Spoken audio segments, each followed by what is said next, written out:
live on StreamYard now. Okay. Well, that's okay. We just learned something new, and that's totally fine. We are going live on YouTube as well. So let's see. Here we are. Now, can you see us? You cannot see us yet on StreamYard.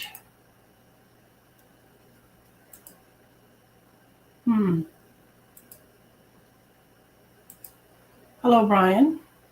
Hello, Martina. Are you having fun yet? I may need to. I'm not sure what I need to be doing here. Why is it on solo? And why is it up here? Maybe I know, dear. I need to hide that. There we are. Okay. Well, Brian and Martina, and we are doing what's called Join Us Live. This is our fourth event, I think, that we are going live with. And the idea we have about these lives is to do art together, right? Very much so. Yeah. And very enjoyable. Yeah, we've done some interesting things, right? We've done balloon smashing. Do you remember what else we did? Paint pouring. Yeah. And what did we do last week? We used the hairdryer. The hairdryer, yeah. So we have done some used art with different mediums and in different ways. So today, what we're going to do, we're going to take this picture, which I created some time ago. Oh, it actually has a name, As the Sun Rises, and I did it January 29th, 2022. And I wish I would have written down which artist I followed, but there is an artist out there who taught this painting, and I followed. So I do apologize, I don't know the name. But the idea is that you, as a participant, and Brian too, would take a look at this painting and take about 10 minutes to create your own version of the sun or the moon rising. Okay, so we have oil pastels, we have crayons, we have various types of oil pastels that we're going to be working with. And actually, I'm going to show you what I did last night. I couldn't sleep. And so last night, I went and painted this. Okay, I hope you can see it on Facebook. I'm not sure. But so just for another example, okay, Brian, this is another idea. Especially, I know, Brian, you don't like these kinds of colors, right? Because it's not really real. Am I right? Well, it depends on what kind of art you're doing. Whereas this one is more than acceptable for me. Okay. Because of the different reflections of the sun and the water. Okay, good. Well, I'm surprised. But yes, so if you like these kinds of colors, please feel free to do so. This painting was done in acrylics. If you are watching the replay and wish to do this kind of exercise with acrylics or watercolors, please feel free to do so. Okay, so to begin with then, there are several other stages that we're going to do. And Brian and I actually have an art journal. Okay, so I'll just show you. I made us an art journal from a book that you can buy at the dollar store for $4. And this art journal is great for creating art like this, and then the next steps that I'll be showing you as we continue. All right, so shall we take 10 minutes and do some painting? That sounds fair. Okay, let's see what happens. And while you're doing that, I'm going to talk to you a little bit about what I know about using oil pastels. For example, and I forgot to bring Kleenex, or we need paper towel. Something else I just remembered.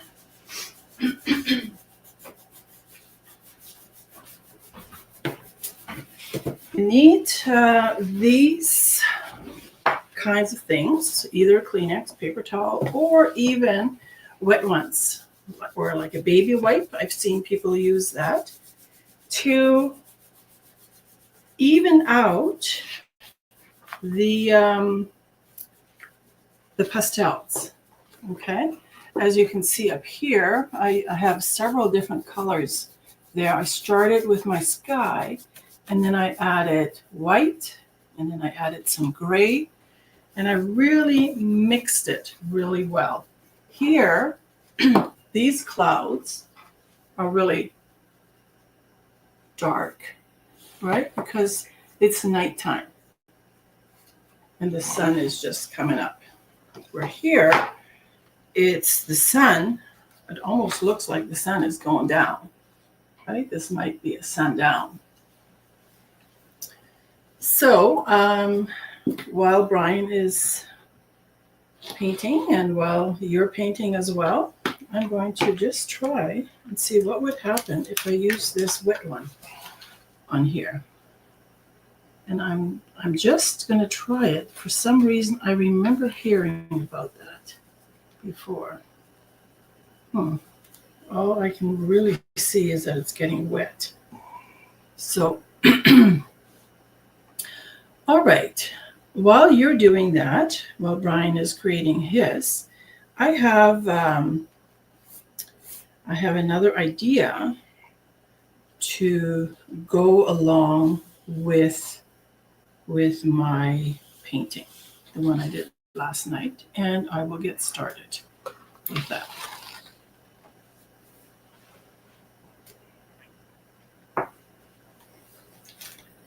And it's an idea that I have. I'm not sure if it's going to work at all, but I will try.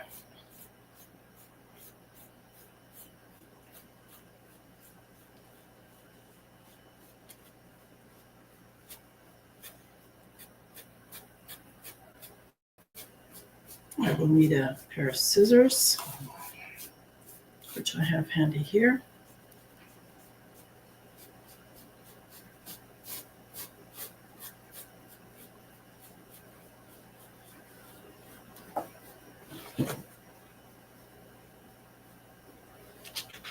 Oh, yeah, that's a great idea. However, next time I do this, I will know to do this differently.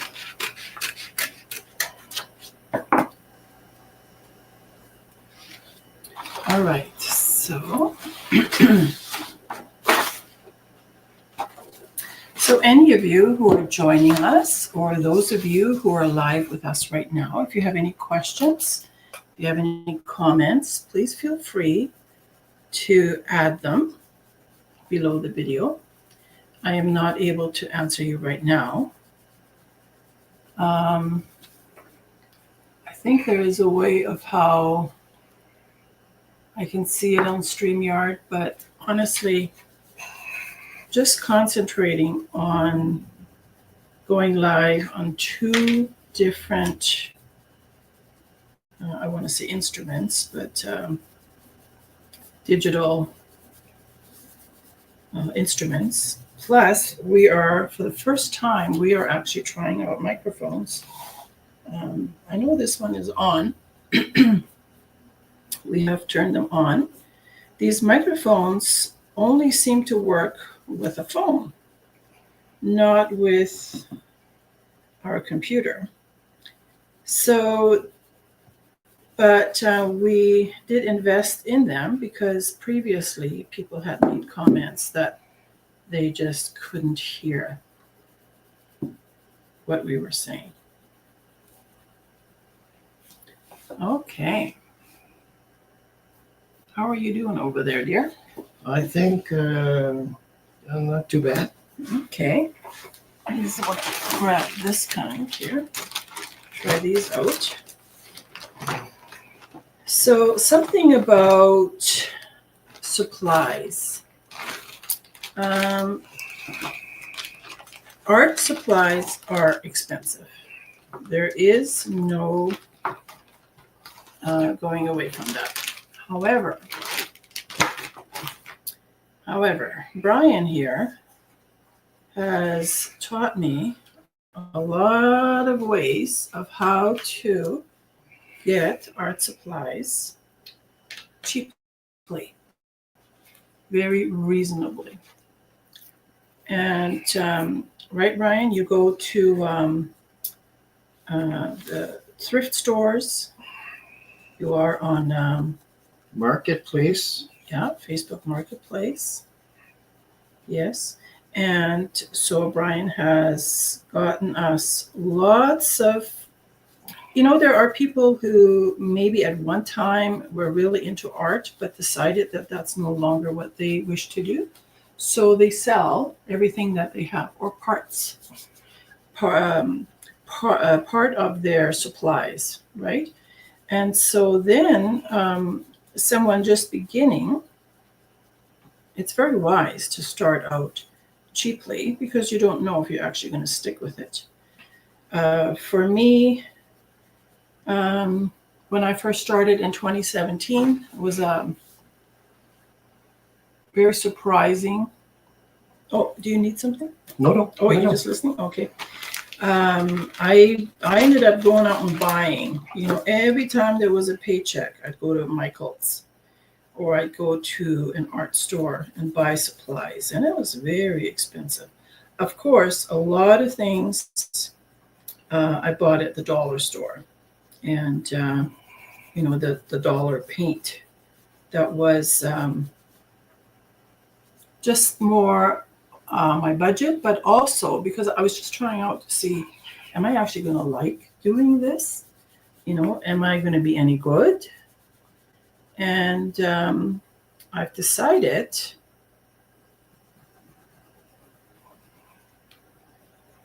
that I can't compare myself to a fine artist, someone who spent 4 years in university and studying art. I can't compare myself to someone who has been drawing and creating.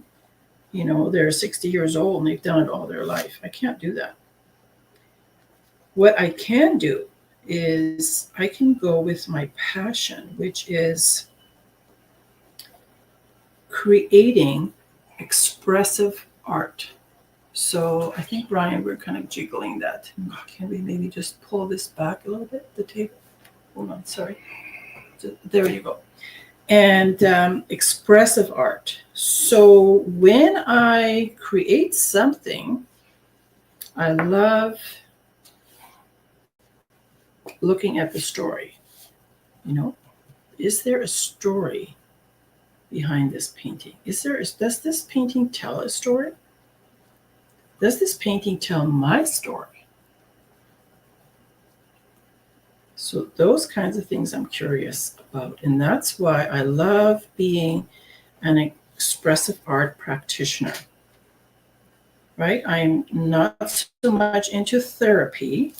I'm more into the practice of creating art and allowing it to tell me a story, which always ends up being about what's going on the inside of me, which is very healing, which is very therapeutic. And when I worked with clients, so I have worked in the past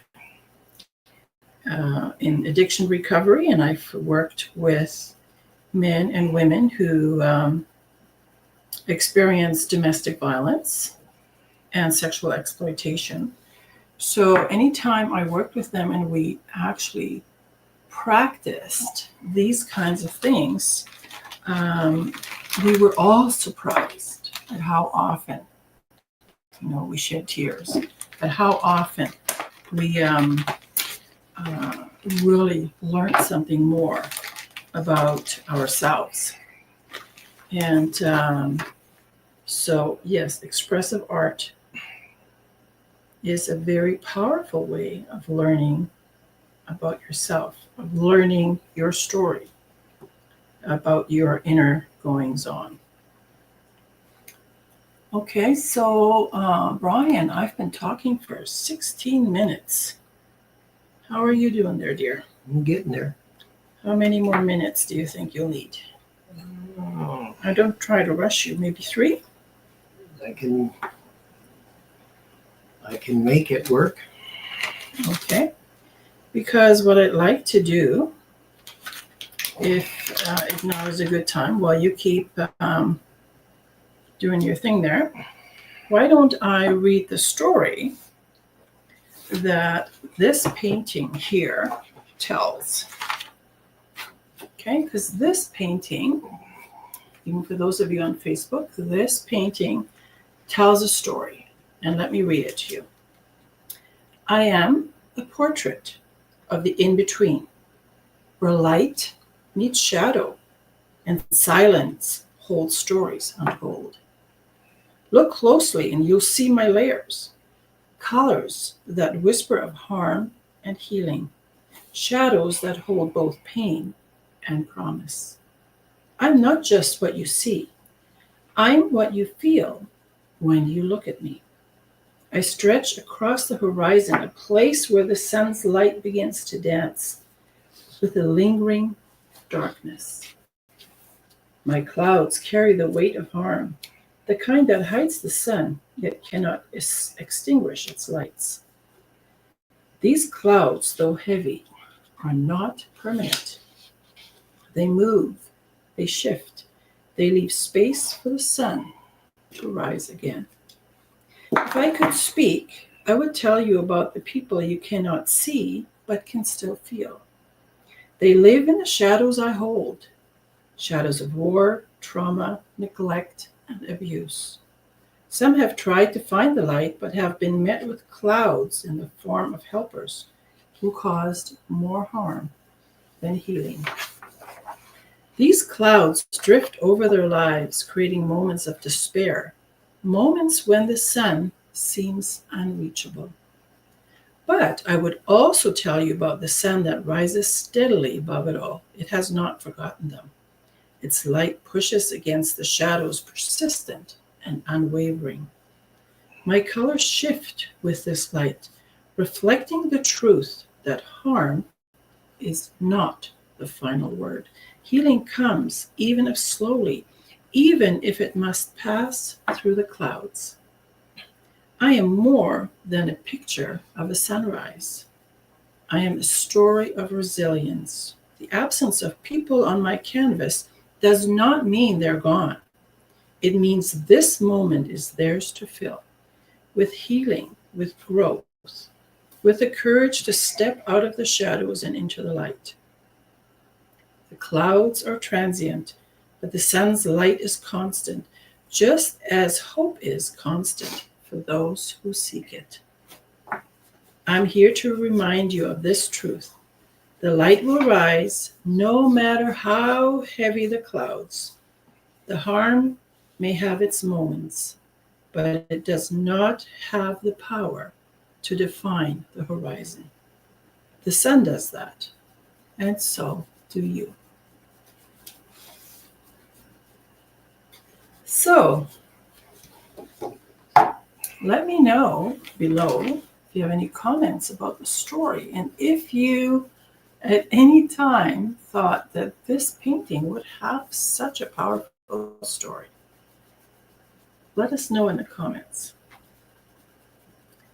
Now, what I'm going to do, I'm not quite finished, with this painting here that I'm working on, with kind of an afterthought that came to me after I was done with the painting. And I'm not surprised it has come, because I deal a lot with personally, I deal a lot with darkness, darkness in my mind, darkness that wants to come to my heart, just darkness that wants to take over and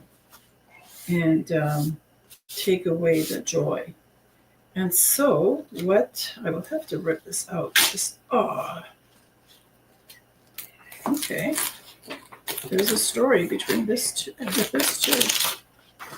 But so I'm not surprised this has shown up again.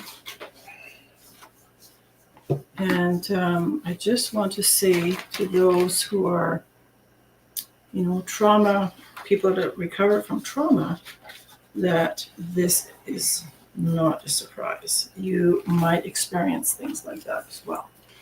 Okay. So Brian, I'm just showing everyone this, how this is the painting. Whoops, I keep ripping that. This is the painting I did last night. But here are the clouds, right? Darkness. Darkness is either coming in or it's leaving, depending on how you look at it, depending on the story that this picture is going to tell. How's it going over there? Mine is complete. Okay. Oh. And is this? Yeah, just show it up there. And the story behind mine is, if you can notice, I'm walking on a sidewalk, imagining I'm walking on the sidewalk, very down, dark, and dreary.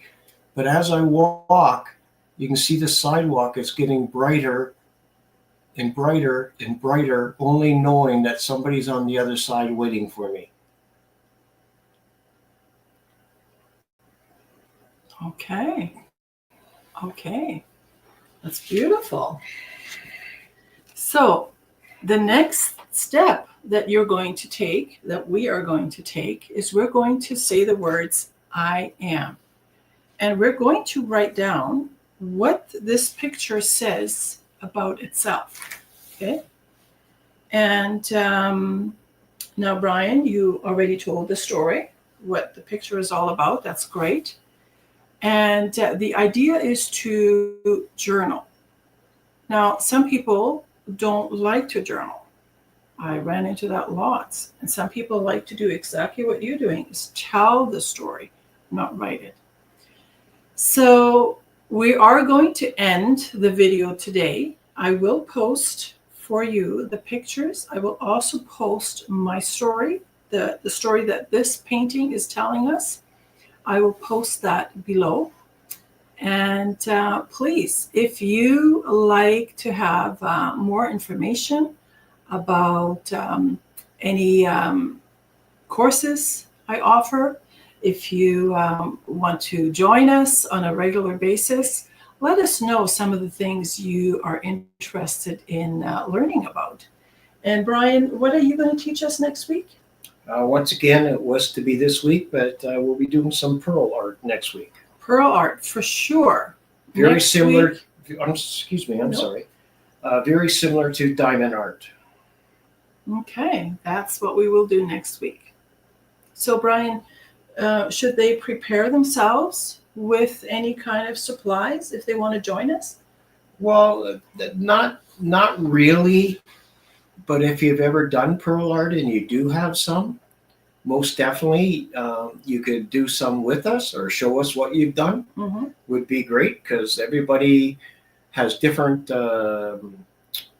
views and pictures and categories, what they like, whether it be a sports symbol, an animal, Mm-hmm. nature, like it's all out there. So what I hear you saying is that you're going to demonstrate something you like. I'm going to be following you and doing something I like, but you're inviting our viewers to maybe find something that they like so they could join us. Most definitely. And what I will be doing actually is a pattern I drew up from a Lego pattern.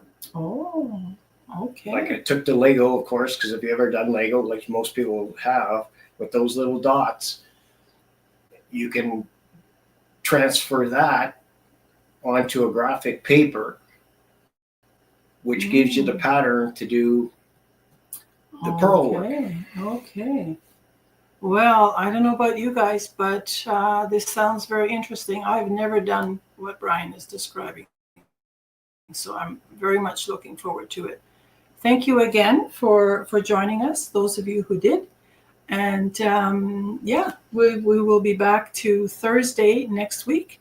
We're on Wednesday because we have the grandchildren for Thursday and Friday. So we will see you next week. Bye.